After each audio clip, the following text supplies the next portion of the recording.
The reason I'm here, in way more reasons than one, is my mom, Bobby. So, without further ado, we're going to bring her up to talk with us all, and we're going to play a little bit behind what she's doing.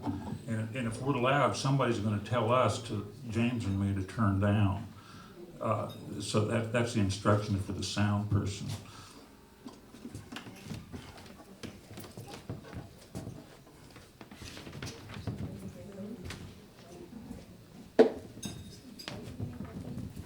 Yeah, where are you?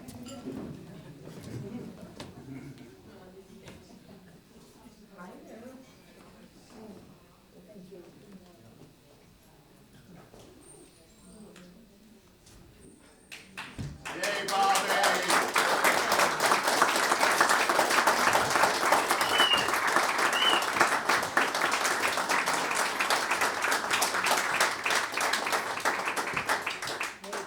Yeah.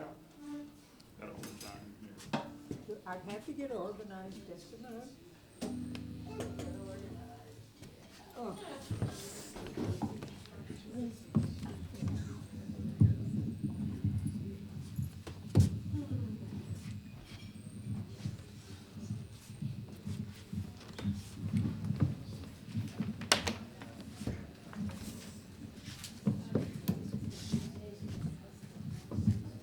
Thank you, honey. This is such a great crowd. It's incredible. I see people I haven't seen in I don't know how long. It's just wonderful. What's wrong? I was going to get this down a little bit, so Is this okay? perfect. If anyone wants, I want to tell you something. If anyone who knows, remembers Victor Biondo, his daughter is here, Adrian.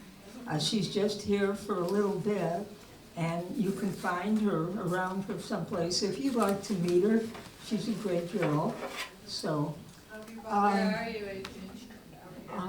so, you know, I hate these people who said, the reason this isn't good is because a whale swallowed my grandmother, or whatever. But I'm not saying this isn't good, but I had very little time to do this, really. I told them I'd do it, and then I immediately got pneumonia, and then I got much sicker from the meds than pneumonia, and you know, I did the best I could do, and it isn't finished. It isn't edited correctly, but I decided I'm going to do it anyway, and I'm really happy to see everyone. So,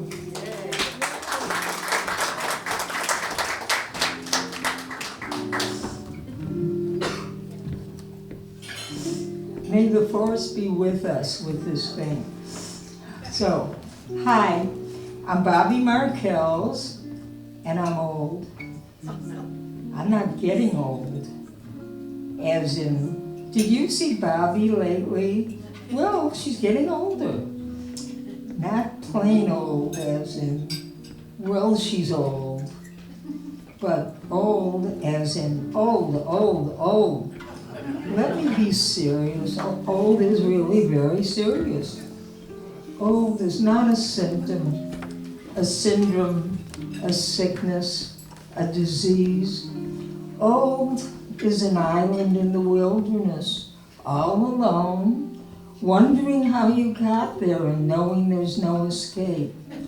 Old is what comes after becoming and becoming and becoming. You have finally became. You are old. I wasn't always old. When I was born, I was a baby. All I had to do was eat and smile and gurgle and pee in my diaper. If I wanted more to eat or drink or a fresh diaper, I cried. If they didn't come, I yelled. And sometimes I'd have to scream. That's how I learned to get exactly what I wanted. Then I went to school. And one day, I brought a little black girl home to play. Don't do that again, my mother said. But why? I asked. Well, it's just not right. But why? Well, it's just not acceptable. And the neighbors would see. But why? Because she's black? Oh no, my mother said, it's because she's not Jewish. So I learned to tell half-truths and feel virtuous, and I learned to be prejudiced. Then I was an adolescent, everybody yelled at me. Then I got married, I yelled at everyone else. But first, I kept going to school, and I learned to drink, smoke, grope, hate my mother, write bad poetry, drive my dad's car, crash my dad's car, hate my mother, know my best friend will never betray me, hearing my mother say, if you do, the boys won't respect you. And in the back seat of a car, hearing my boyfriend say, I respect you, I respect you. My best friend betrays me. When I was in my 20s, I started to want things. I wanted a couch I saw in House Beautiful, a dress from Vogue, a coffee table, designer dishes, Heath pottery, clothes from Saks, Jones in New York, house furniture. I wanted everything. Thank God for the magazines and the radio and the TV and the newspapers telling me what I wanted, because otherwise I would never have known. I realized in order to have all this, I wanted a husband. I found the perfect man, and I told him he loved me, and we had a beautiful wedding. It cost hundreds of dollars. But my dad said, it's worth it if he keeps working till he drops dead. And if not, you can trade him for a new Cadillac. So I became the perfect American woman. I learned how to yell to get what I wanted. I learned to be prejudiced, how to cheat, steal, and lie, and further on a husband who would drop dead for me. Then I wanted 2 beautiful children, and that's what I got. And I taught them to want. Well, I had a marvelous marriage, a wonderful marriage, except for my husband. I was in my 30s, it was the 50s. I didn't know about woman's lib. All I knew was I wanted time. He wanted his eggs scrambled. I wanted some space. He wanted his coffee hot. I wanted my freedom. We parted.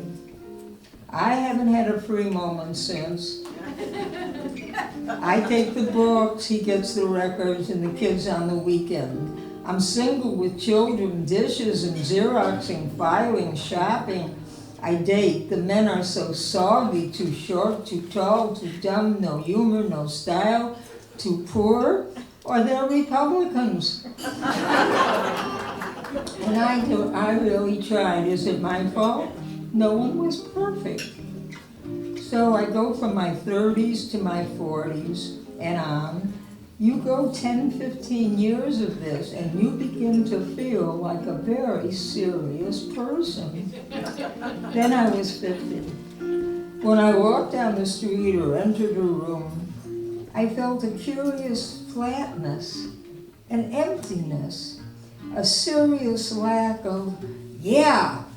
I realized that no one looked at me. Men had always looked at me. Grocery stores, movies, restaurants, anywhere, any place, men looked at me. As all women discover, once you're 50, you become invisible. I started buying creams, lotions with retinol, hydrogen, regenerating, hypocloxin, hydro, I don't know whatever. I changed my name to Tiffany. I spent thousands of dollars and I still look like 50. I became mature. I went to lectures, theater, ballet.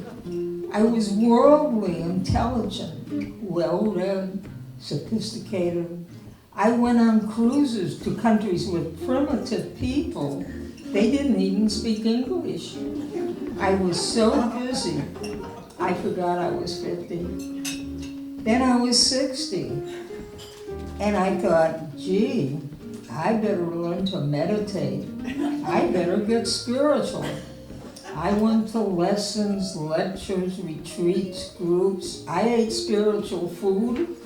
I had a new boyfriend who told me, just because I'm a vegetarian doesn't mean I'm monogamous.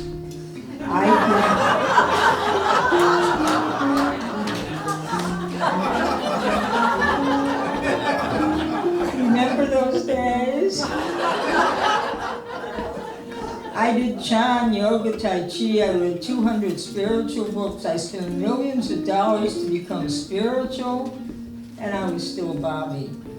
So then I'm in my 70s. I start to get peaked.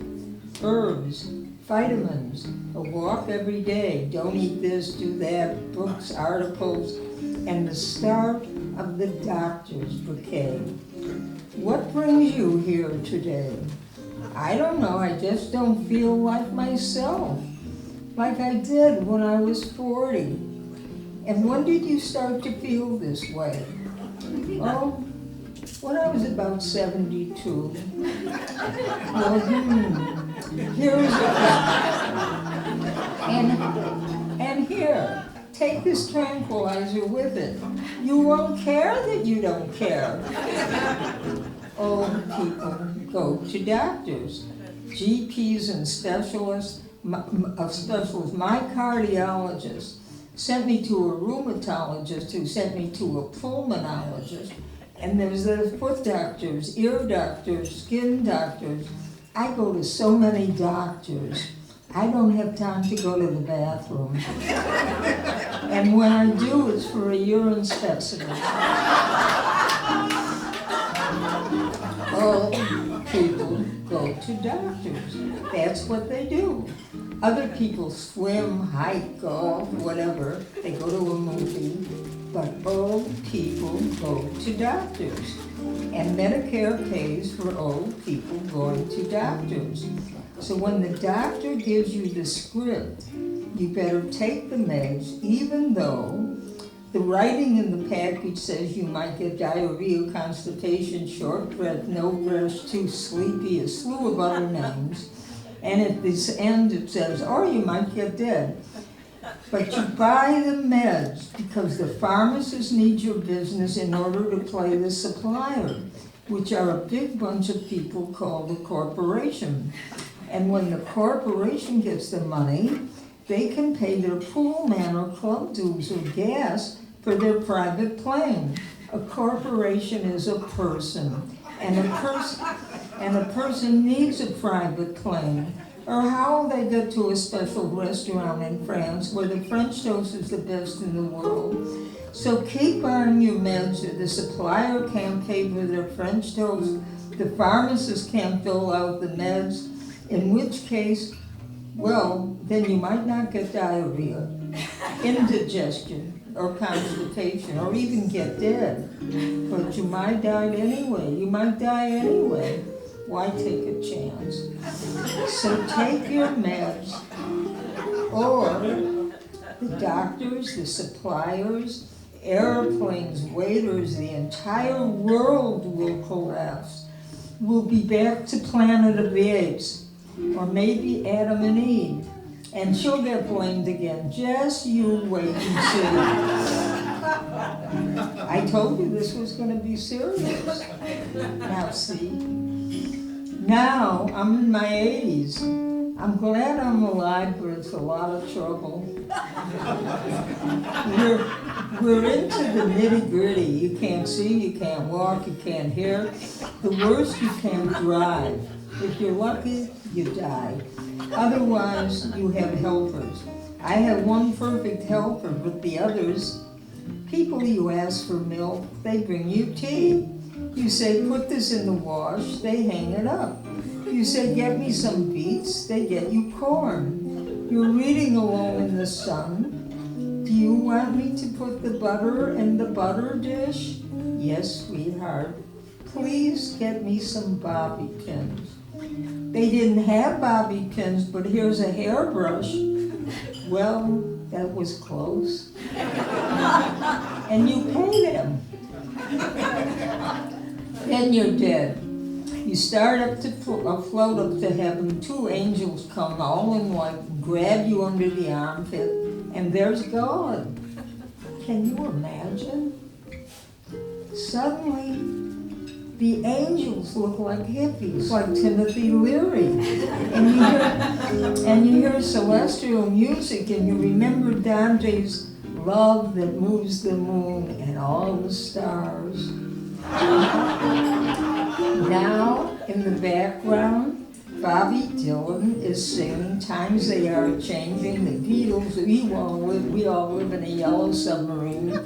And then young men with beards and girls with no brassieres are dancing in a meadow. I always loved the 60s. But when my daughter saw a picture of me standing next to a shed I had accidentally burned down, she said, Mom, you just should have thought more of what you were doing in the 60s.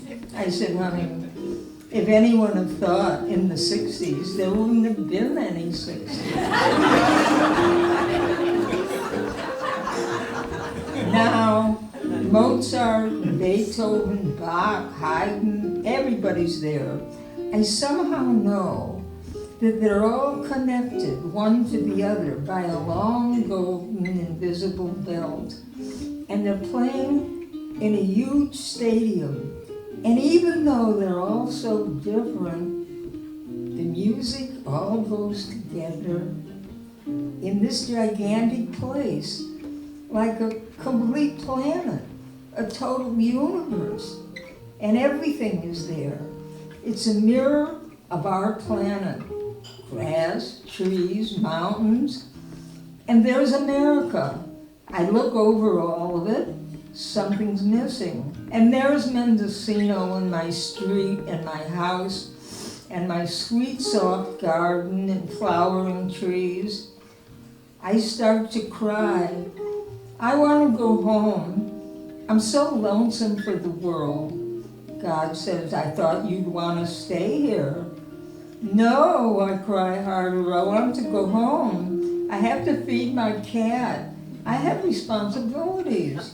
And God says, okay, kiddo, I'll send you home. But take my 11th commandment and read it as soon as you get to earth. And a big stone tablet falls into his hands and he puts it in my arms. The same two angels come dressed again all in white and grab me under the arms and fly me down to earth. I am in Mendocino. The streets are all 2012. I see my friends. They are all 1966. I go to the headlands and I sit on the grass. The ocean is calm, the sky is blue. The clouds are plopping along on their way to Berkeley. I unwrap the stones and they say, the 11th commandment. Everything's important and nothing matters. I see my own home. I go towards it with such joy. I feed the cat, I take out the garbage, I take a picture of Bobby Dylan down from my wall and I put up a picture of Obama. I say, you fucker, you better come through this time.